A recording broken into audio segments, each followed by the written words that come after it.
Welcome to the David Pakman Show. I am, of course, not David Pakman. I'm Benjamin Dixon, host of the Benjamin Dixon Show. From the looks of David's Instagram timeline, David is vacationing in Paris. Have a great time. David, thanks for having me. Let's get right to the stories at hand. This morning, Wednesday morning, Nancy Pelosi convened, or is convening, depending on when you're watching this, an emergency meeting on the question of impeaching President Donald Trump.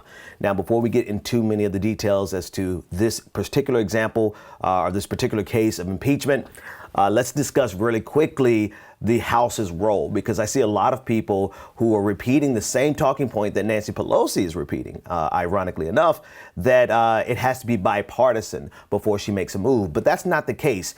In the actual technical sense, the House of Representatives, their job is to, one, begin an inquiry, two, have the Judiciary Committee convene over it, and then three, draw up articles of impeachment. And those articles of impeachment only require a simple majority. So the Democrats have what they need in the House of Representatives to begin the impeachment inquiry, as well as draw up full articles of impeachment. Now, there needs to be a supermajority in the Senate, of course, and there's absolutely no way that that's going to pass with Mitch McConnell with Republicans being in power and Mitch McConnell being the leadership in that body.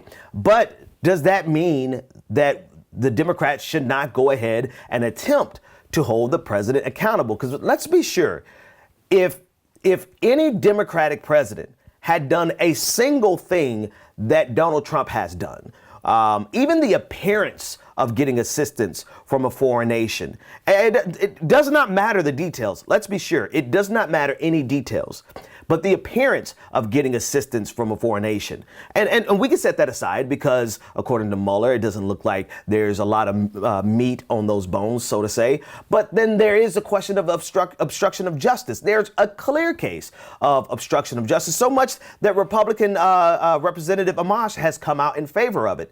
And so I just want to be sure before we continue this conversation that you understand that the moment a Democrat becomes president again, Republicans will take the smallest thing and impeach that president.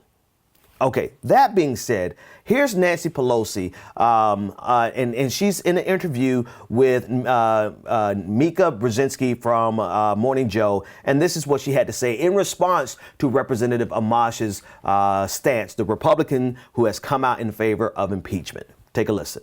Justin Amash's position on impeachment, he's tweeted more today. He's come right back at the president. Does it fit the bar for bipartisan support for impeachment? Well, the bipartisan support for impeachment has to be in the Senate. Yeah. In terms of Congressman Amash, his voice speaks to the silence of so many all the other Republicans not to hold this president accountable for the oath of office that he takes to protect and defend the Constitution, respecting the co-equal branches of government.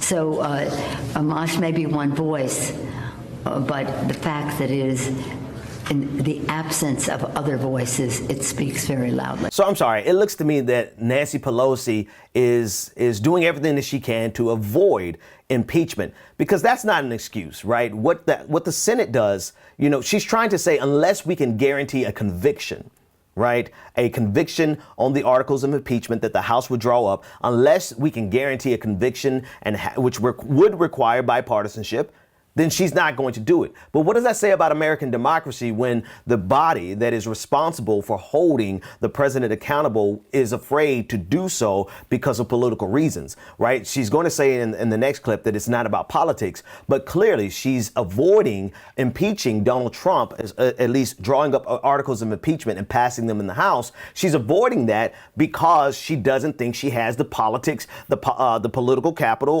or the majority that she needs in the Senate.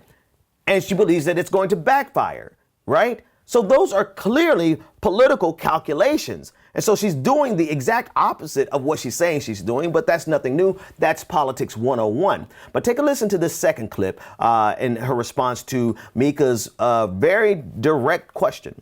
So doesn't it put more pressure on you that a conservative Republican says the threshold for impeachment has been met?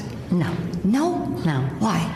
Well, we have to, we're not, this isn't about politics, it's not about passion, it's not about prejudice, it's not about politics, it's about patriotism, and it's about the presentation of the facts so that the American people can see why we're going down a certain path. I'm sorry, but this absolutely, Representative Amash, his move should absolutely put the onus and the responsibility squarely in her lap.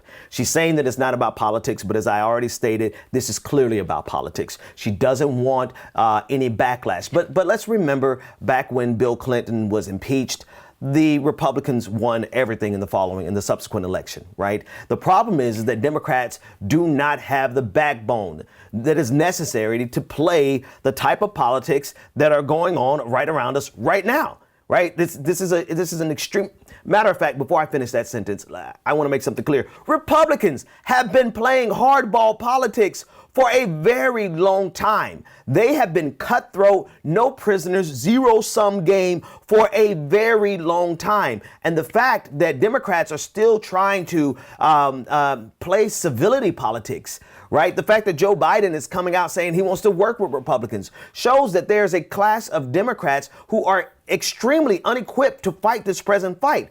And this isn't a question like I normally would do. Like if you watch my show, I deal with centrism versus leftism. But this has nothing to do with that because you have a lot of establishment Democrats who are coming out in favor of impeachment. You also have some leftist Democrats who are coming out in favor of impeachment. So you have, in a sense, bipartisanship in the divide on the left, right? The divide that exists on the left of the spectrum. There's clearly a call for impeaching Donald Trump. The evidence suggests that he should be impeached. And whether or not you can win in the Senate is sort of irrelevant because Nancy Pelosi's job isn't to worry about the Senate. Her job is to fulfill her duties as the Speaker of the House of Representatives. Today's program brought to you in part by Blinkist.com/Pakman. Blinkist is a great service that I use all the time. What they do is they take thousands of the most popular nonfiction books, including the newest bestsellers. They condense them into 15-minute audiobooks that you can listen to, and you still get the most crucial information and insights from each book. And I've listened to a ton of books on Blinkist. I recently checked out Soccernomics by Simon Cooper. We do have, after all, the World Cup going on recently. We also have been talking about BS Jobs, and there is a great new book, BS Jobs by David Graeber, which I listened to on Blinkist. They're constantly adding new books to the platform. You will never run out of fascinating and critically acclaimed books to enjoy. And our audience can get a 7-day free trial by going to Blinkist.com/Pakman. If you're watching on YouTube, I'm putting a link in the video description. And after the free trial, if you like it, you can continue enjoying thousands of condensed audiobooks for about $5 a month. That's Blinkist.com/PAKMAN.